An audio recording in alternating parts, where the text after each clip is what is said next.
Hi everyone, so this week on The Crunchy Life we're talking about unassisted childbirth. I'm not talking to anyone. Have we done it? Would we do it? Why would we do it or why would we not do it? And what are our thoughts about unassisted childbirth? So unassisted childbirth is having a baby, most usually at home, with no medical trained person.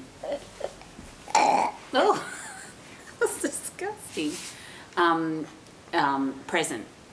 So no midwife, no any kind of doctor. Don't bump the thing because it'll fall down.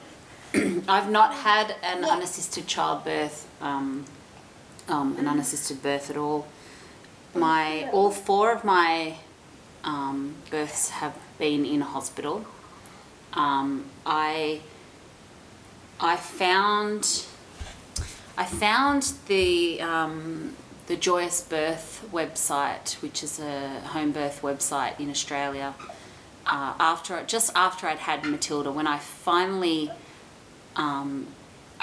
found people that had the same principles as me as far as parenting, and it just happened to be a home birth. I actually found a natural parenting website, and then the person who created Joyous Birth, she left that website and created Joyous Birth, and I followed her over there because very much of what she talks about and believes in is very much what I believe in as well.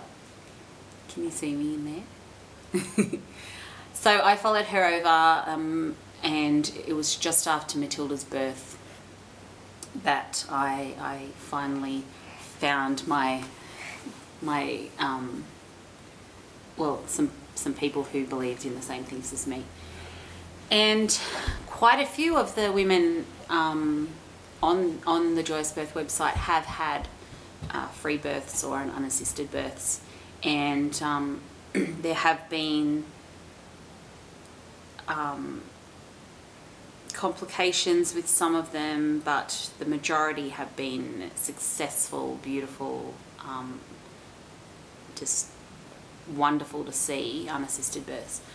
So all four of mine were in hospital. Amelia, I really wanted to have Amelia at home, and my partner is very, very science-based. Medicine is good. Doctors are the best, although he doesn't go to doctors himself. But doctors are the best type person. And my mother-in-law at the time was a child, and actually she wasn't. She was already she's a clinical nurse educator in infant feeding. So she's a breastfeeding person, lactation consultant.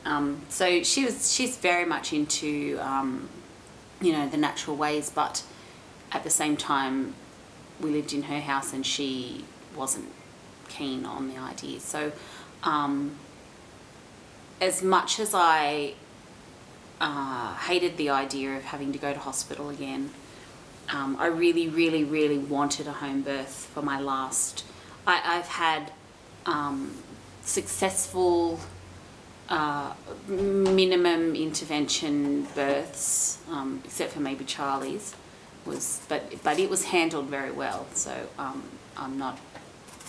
I've been extremely lucky to go through the hospital system and have relatively smooth and uninterrupted births. So Harry's was very straightforward. He was early, he came fast, and I had no problems, with anyone until he was born, and then he went to the neonatal intensive care unit for breathing problems, which he didn't really have, and then it became a feeding problem, but that's different.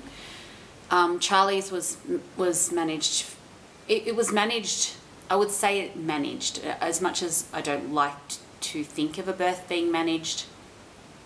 I got to a point where he was posterior, he had a bigger head, and I had a swelling of the cervix on the last anterior lip, and the doctor on, I don't know, the OB on call came in and said, oh no, we need to rush her in for cesarean, and the midwife actually put her foot down and said, no, we'll give her a shot of pethidine and see if it relaxes her enough to push the lip past, and it did, and it worked.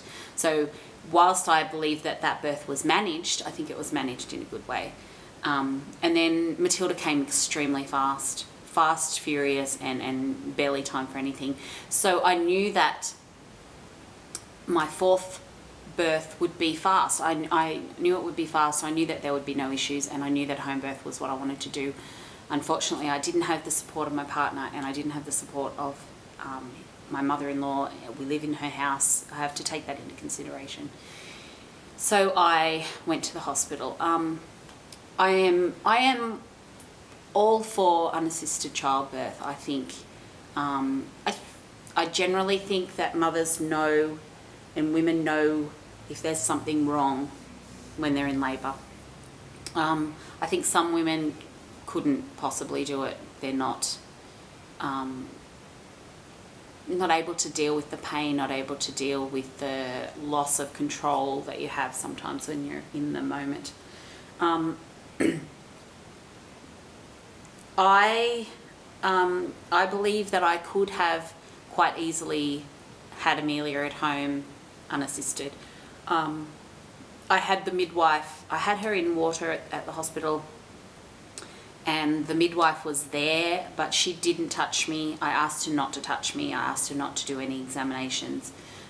So pretty much she just filled the tub up and then sat back and watched. And when I got to the point where the head was out and I was struggling with the shoulders and I said I couldn't do it, she said, yes, you can. Take a deep breath, relax, and then push.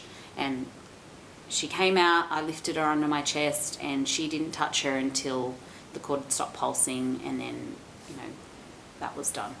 But, so technically it was an unassisted childbirth, but I did have someone there ready in case anything was going wrong. But I believe that had it happened at home, had I stayed home longer and it had happened really quickly, I could have quite easily dealt with it, and I think it would have been a really amazing experience. But I can understand that especially for first-time mums, that it would be very scary to do it on their own. I think it takes a very strong, empowered woman to say, I'm going to have an unassisted childbirth as my first birth.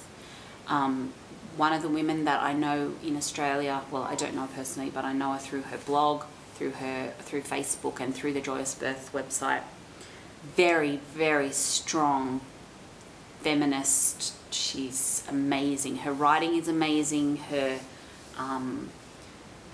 views on birth and pregnancy and women are amazing, and just I love reading her work. And she's had so far two home births. The first was a home birth with a midwife. The second was an unassisted, and she's about to have her third baby. So I think she's amazing. But even being as strong as she is, she still had her first one with a midwife. So, I mean, I think it's up to the woman. I think it depends on the woman, and it depends on the situation. And like I said, I think most women have the intuition to know if something's wrong, if something feels wrong. They generally know. I knew with Charlie that something wasn't right with the labour, which is why, you know, and I had the issues with the anterior lip. But I am all for unassisted home birth. I think it's beautiful. I think it's wonderful to not have all that medical intervention just sitting there waiting to happen. And I don't think it happens so much with home births, even with a midwife in Australia.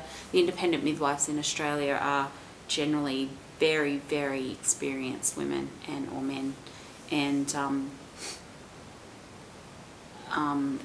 I would be, you know, very, very happy to have one of those midwives, especially the ones in my area that I've seen, you know, deliver my friends' help birth my friends' babies. You know, they're just amazing. So, yeah, I guess I'm not having any more children, so I'm not going to be in a position where I get a chance to have an unassisted childbirth or a home birth at this point. So, oh, well, at all, because no more children for us. But I think it's great. I think home births are great. I think unassisted births are great, and I'm all for them. Thumbs up.